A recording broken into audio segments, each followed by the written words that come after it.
whole stick of butter, cut up about a half an onion, you know, medium-sized onion, maybe a little bit more. And I'm going to saute those for just a little bit. I don't want them caramelized, but I want them to be cooked a little bit and, you know, still have just a tad bit of crunch. My mother-in-law brought this whole package of tomatoes over. I'm going to cut these up. The recipe calls for 3 pints, but I'm going to use, you know, most of these up here.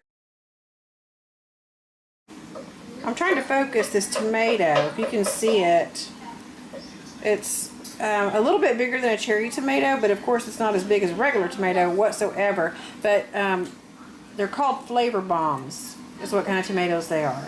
But you know, you just get some cherry tomatoes and cut them in half for this recipe. All right, I would say this is approximately 3 pints of cherry tomatoes cut up. And I'm going to add this to my pan that has a stick of butter melted and my onions that I cooked. I love these tomatoes. Look at that. It looks like the tree of life. I love that. Anyway, let me go ahead and dump these into the pan.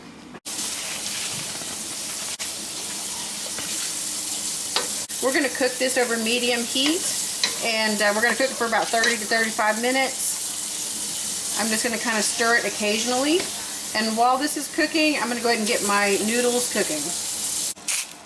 We're going to add about a teaspoon of salt.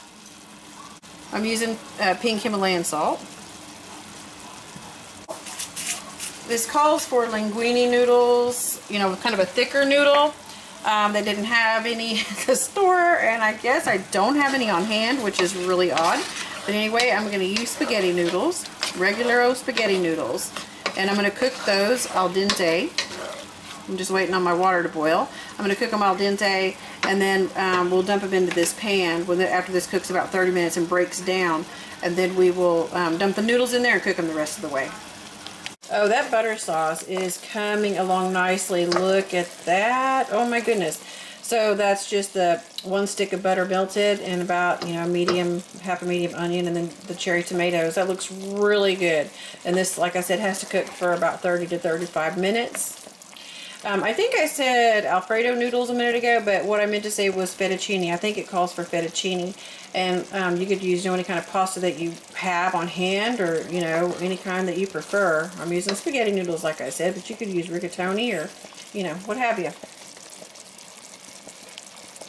Cutting up this fresh basil, and we're going to add this at the end.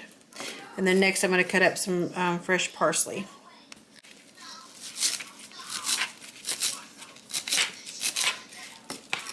Meanwhile, I've got some crew out here working on my garden. They're leveling out my boxes and stuff. It's looking good. Okay, I just taste tested, and this pasta is al dente, so it's about, you know, 1 minute away from being cooked all the way. So I'm going to go ahead and transfer, excuse me, this pasta over to the tomato sauce. And I'm going to leave just a little bit of spaghetti noodles for one of the girls. Likes just to eat plain old noodles. Got me.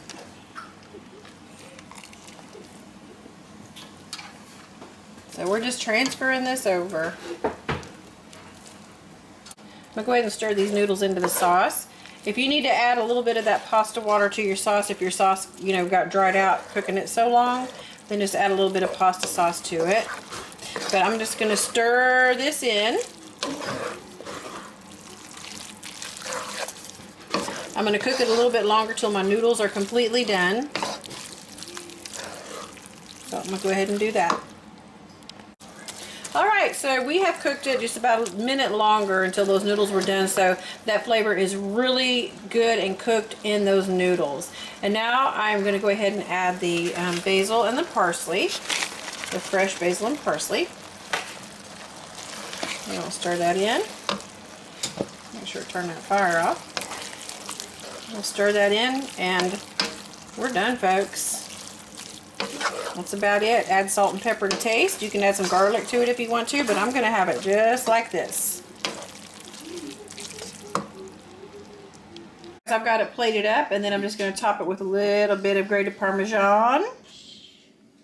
Look at that. I wish you guys could smell this, and I already tasted it, and it is fabulous. This recipe is fantastic for using up your cherry tomatoes that you have in your garden. Sometimes we have them laying around everywhere, you know, and you're like, what do I do with these? Put them in your freezer for sauce or whatever, but this is a fantastic meal to use for your cherry tomatoes.